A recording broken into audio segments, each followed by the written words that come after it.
歡迎大家收睇12生肖開運指南，今期講屬馬嘅朋友啦。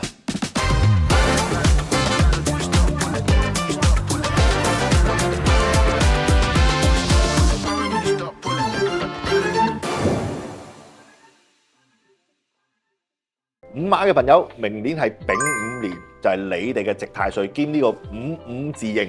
五字形等於自己坐喺個火爐上邊，係嘛？情緒同埋運勢咧都會比較反覆啲啦。八字學理上面咧形成呢個比肩爭鋒，即係有人同你爭啦，同埋呢個火旺克金啊，呢種格局裏邊咧比肩多主競爭力大，而有小人是非。火旺克金咧，即是代表話你啲錢同埋個肺部會容易受傷啊，所以全年要謹記以守為俊。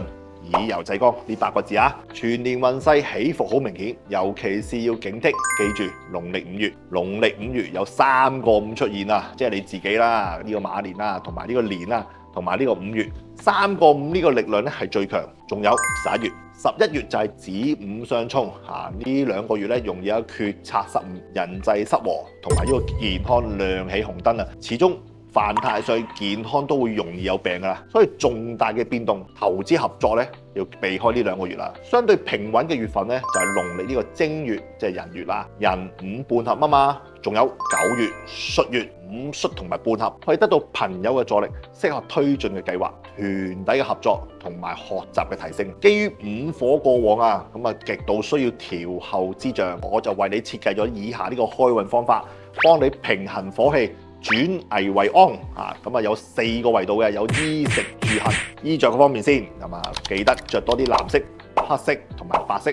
藍色同黑色就屬水，白色係屬金。呢啲咁嘅衣服咧，尤其是喺情緒不穩啊，同埋有啲重要場合嘅時候咧，多啲着，咁啊借呢個金水之氣，抑制過旺嘅火勢，保持冷靜。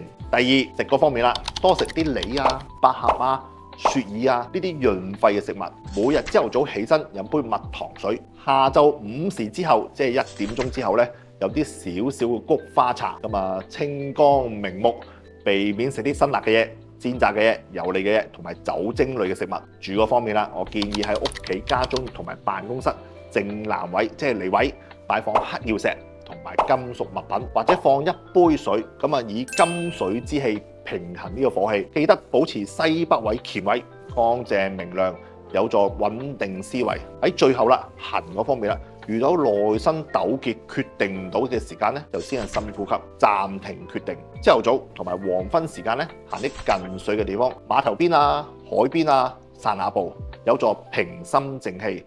平復心情，大家平時可以鍛鍊下靜坐、深呼吸，引導啲火氣下行，回歸平和咁就得噶啦。最後祝屬馬嘅朋友馬年萬事勝意，身體健康。各位朋友睇完以上生肖開運，係咪覺得好有啟發性呢？不過我都要提下大家，生肖始終都係8字裏邊其中1個字，唔通同一年出世嘅人命運會一模一樣咩？梗係唔會啦！你嘅出生咗月份、日子同埋時辰，咁先至係精準決定你個運勢起伏嘅關鍵。想唔使估下，精準咁預知自己嚟緊邊個月會行運，邊個時間要守一守。我嘅8字課程命理通解真傳，就要將呢種確定性交到你手上，等你唔使再迷茫，自己就可以揸方向盤，精準趨吉避凶。想要了解課程嘅詳情啊，立即 WhatsApp 聯絡我嘅課程助理啦。WhatsApp 係59467440。